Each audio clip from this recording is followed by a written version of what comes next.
ஒரு காரியத்தில் எனக்கு ஆரோனை ரொம்ப பிடிக்கும். என்ன அப்படின்னா, அந்த ஆரோன் ஆசாரியனாக இருக்கிறது, ஆரோனுடைய பிள்ளைங்க ஆசாரியனாக இருக்கிறதுலாம் இந்த கோராகின் கூட்டத்தாருக்கு பிடிக்கல. அவங்க வந்து அவங்களே அந்நிய அக்கனியெல்லாம் கொண்டு வர ஆரம்பிச்சிட்டாங்க. ஏன் நாங்கள் பண்ணக்கூடாதா அப்படி சொல்லி வந்துட்டாங்க. தேவனுக்கு கோபம் வந்துச்சு. ஏன்னா ஆரோன் தேவனால் தெரிந்தெடுக்கப்பட்டவன். ஆரோன் கிட்ட 1000 குறைகள் இருந்தாலும் அவன் தேவனால் தெரிந்தெடுக்கப்பட்டான். தேவ கோபம் வந்து ஒரு கூட்டத்தாரை இல்லாமாக்கிட்டு கர்த்தர் வாதை அனுப்பினார். ஒவ்வொருத்தனா செத்துட்டு இருக்கிறான். அப்பதான் மோசேக்கு ஒரு வெளிப்பாடு கிடைக்கிறது. என்ன வெளிப்பாடு தெரியுமா?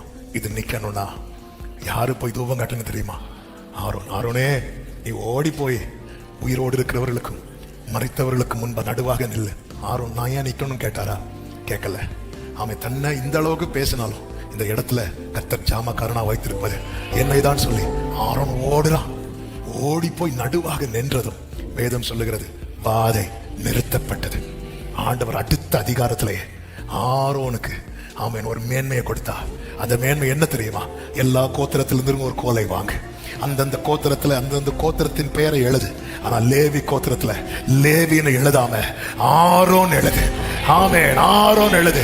ஜாம காக்கிறவன், ஜாமக்காரனாய் செயல்படுகிறவனை எல்லா கண்களுக்கு முன்பதாக கர்த்தர் மேன்மைப்படுத்துவார். 20வது அதிகாரத்துல ஆரோன் ஓட்டம் முடியுது. 20வது அதிகாரத்துல ஆரோன் ஓட்டம் முடியுது. 16வது அதிகாரம் வரைக்கும் ஆரோன் அத்தனை நிந்தையை சுமந்துட்டு வருகிறான். 17வது அதிகாரத்துல அவன் கோலை துளிர்விட வைத்து அதை எல்லா கண்களுக்கு முன்பாக காண்பித்துதான். ஆமென். அதன் பிறகுதான் ஆரோனுடைய ஓட்டத்தை கர்த்தர் முடிக்க வைக்கிறார். ஜாமம் காக்கிற ஜாமக்காரனாய் செயல்படுகிறவர்களுக்கு கர்த்தருடைய ஆவியானவர் தருகிற தீர்க்க தரிசன வார்த்தை என்ன தெரியுமா? வருடங்கள் ஆகிறது என்று கலங்காதே. உன் கோல் துளிர்ப்பதை, உன் கோல் துளிர்ப்பதை, உன் கோல் துளிர்ப்பதை, நீ இத்தனை காலம் அடித்த கண்ணீர், இத்தனை காலம் பட்ட பிரயாசம், இதை காணாமல் உன் ஓட்டம் முடியாது. நல்ல கரங்களை தட்டி ஹalleluya, ஹalleluya.